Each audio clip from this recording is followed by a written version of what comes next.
Hey everyone, and welcome back to Talk Tensors. We're diving deep today into a paper all about keeping AIs safe, Ooh, yeah, AI safety. especially these LLMs. Right, those large language models we hear so much about. They're everywhere now. Yeah, they're getting so powerful. And this new paper is called Refining Input Guardrails, Enhancing LLM as a Judge Efficiency Through Chain of Thought Fine-Tuning and Alignment. What a mouthful. I know, right?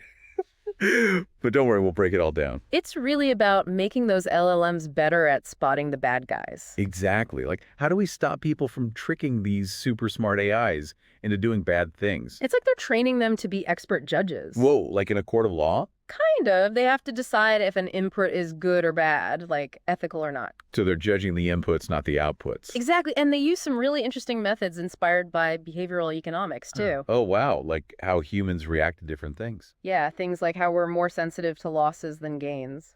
That's fascinating. And they got some amazing results, too. Oh, yeah. Huge improvements. And you won't believe how little training data they needed. Really? That's a big deal. It is.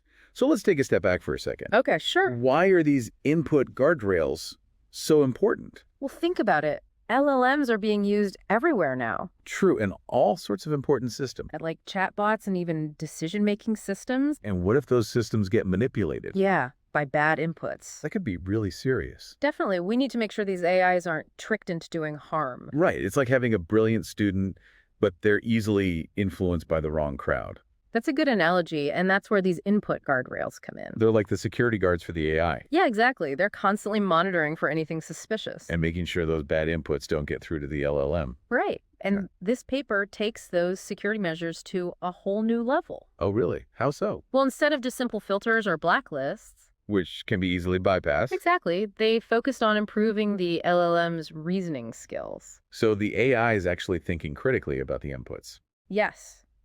They're learning to make informed judgments about what's safe and what's not. Okay, so it's not just a yes or no answer anymore. Right. It's about understanding why something is good or bad.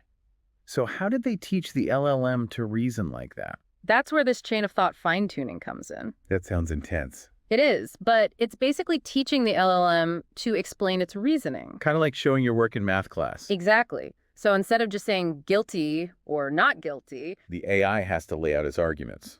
like a judge in a real courtroom, I see, that makes a lot of sense. And it makes the AI more accountable too. definitely we can understand why it made a certain decision. So it's not just about making a right call. It's about understanding the thought process behind it. Transparency is key with AI, right? Absolutely, especially when these systems are making decisions that could have real-world consequences. Okay, so we've taught the AI to reason. Right, but that's only half the battle. What's the other half? Well, we need to make sure it's reasoning about the right things. So how do we align the AI's judgment with human values? Exactly. How do we teach it what's truly good or bad? Right, because what's good for the AI might not be good for us. Precisely. And that's where the alignment part of the paper comes in. Okay, I'm intrigued. Tell me more about this alignment. They explored a bunch of techniques. Give me the highlights. Okay, so two really stand out. Okay, hit me with them. First, there's direct preference optimization, or DPO. DPO, right? And what's that all about? It's basically teaching by example. Oh, like showing the AI good and bad example. Exactly. And training it to predict which ones humans would prefer. So over time, the AI learns what's acceptable and what's not. Yeah, it develops a sense of human values. That's pretty cool. And what was the second technique? That one's called Kahneman-Tversky optimization, or KTO. KTO, got it. So what's special about KTO? Well, it's inspired by behavioral economics. You've got my attention now. Tell me more. It's all about this idea that humans are more sensitive to losses than gains. In this context, it means training the AI to be super cautious. So it's better to be safe than sorry. Exactly. It prioritizes avoiding harmful inputs, even if it means sometimes flagging safe ones as risky. So it's like erring on the side of caution. Yeah, being a little bit more conservative. I can see how that would be important in certain situations, Definitely where the cost of a mistake is high. like letting a harmful input slip through. Exactly. That could be disastrous. Okay, so these techniques sound really promising. They are, but the real question is, how well do they actually work? That's what I want to know. Did they actually improve the AI's ability to catch those malicious inputs? That's what we'll find out in the next part of our deep dive. Ooh, now I can't wait to hear those You'd results. be disappointed. I'm hooked already. All right, so let's dive into how they actually tested these AI judges. Yeah, let's get into the details. So they experimented with a few different LLMs. Okay, which ones?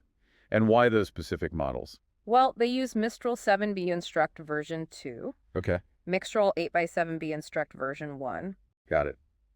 LaMa 2 13B chat and LaMA 3 8B instruct. Wow, that's quite a range. Yeah, they wanted to see how well these techniques work across different sizes and capabilities. Right, so it's like having a diverse panel of judges Exactly, with different levels of experience. to get a more comprehensive evaluation. Right, and they didn't just throw them into the deep end right away. What do you mean? They primed the LLMs with specific prompts. To get them thinking in the right way. Yeah, to encourage that chain of thought reasoning. Okay, can you give us an example of what these prompts look like? Sure, so they gave the LLM a system prompt first. Setting the stage. Yeah, basically telling it to analyze the input and see if it violated the policy. Right, setting the ground rules. Exactly, and then they included a chain of thought prompt. To guide the reasoning process. Right, encouraging the LLM to break down its thinking step by step. So we can understand how it arrived at its judgment. Exactly. Transparency is key. Absolutely. But what about the training data? Where do they get all those examples of good and bad inputs?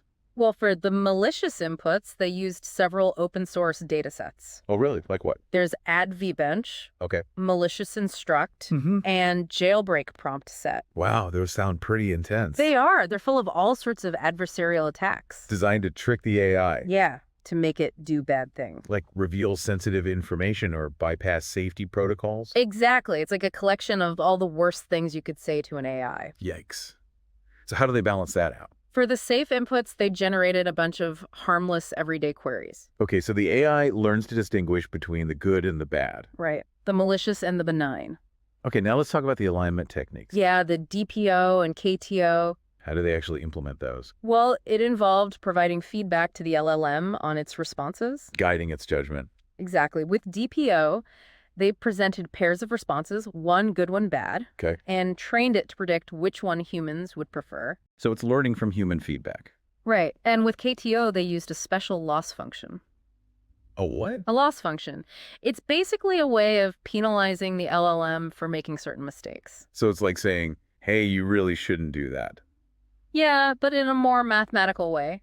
Okay, and how did that help with alignment? Well, it emphasized the importance of avoiding harmful inputs. Even if it meant occasionally flagging a safe one as risky. Exactly. It's better to be safe than sorry.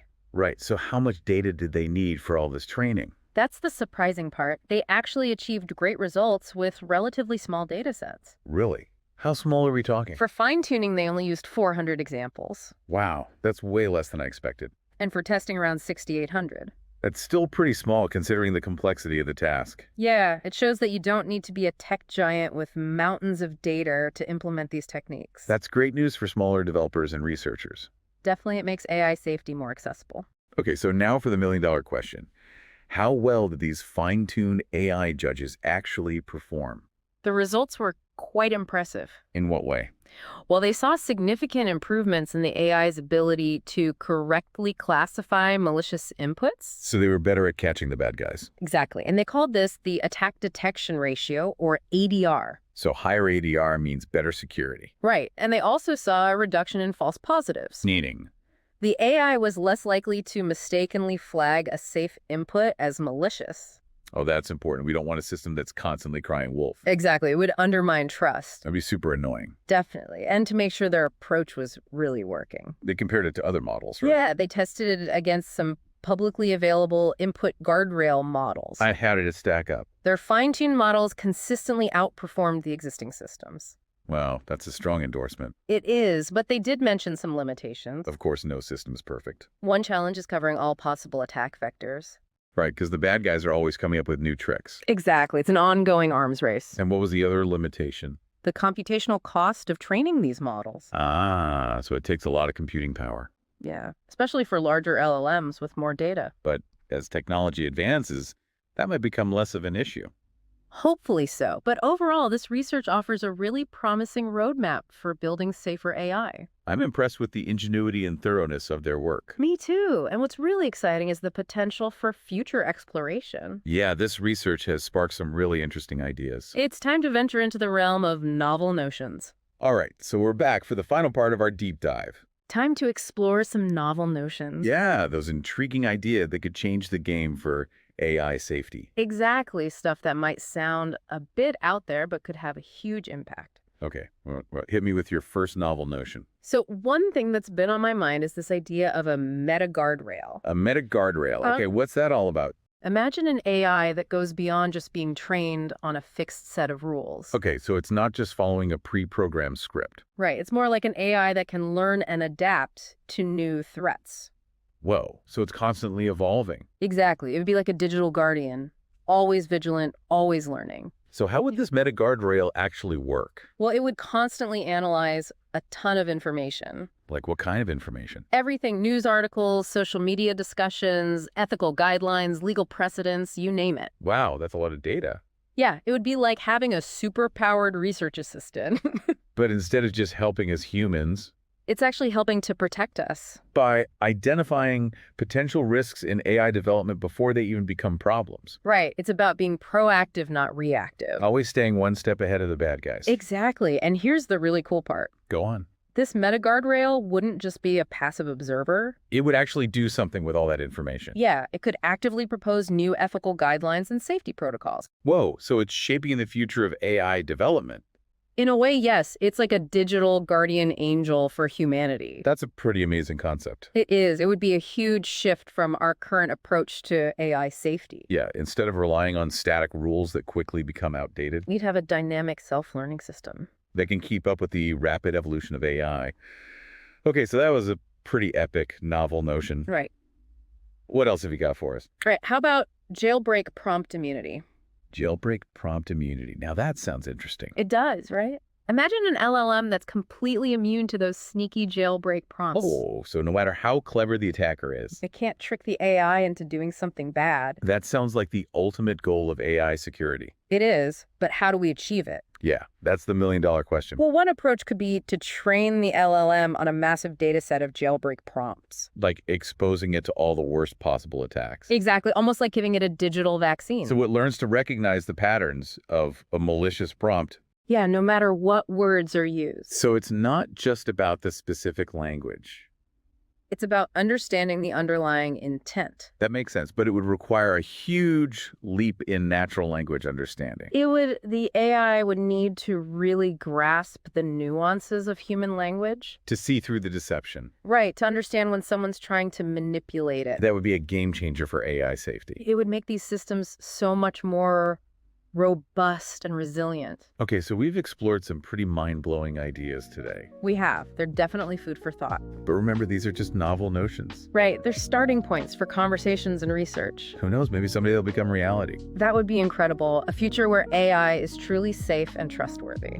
Well, it's a future I'm excited to work towards. Me too. Thanks for joining us on this deep dive into the world of AI safety. It's been a pleasure. And to our listeners, remember to check out the full paper using the link in the episode description. Until next time, keep those algorithms ethical and those minds curious.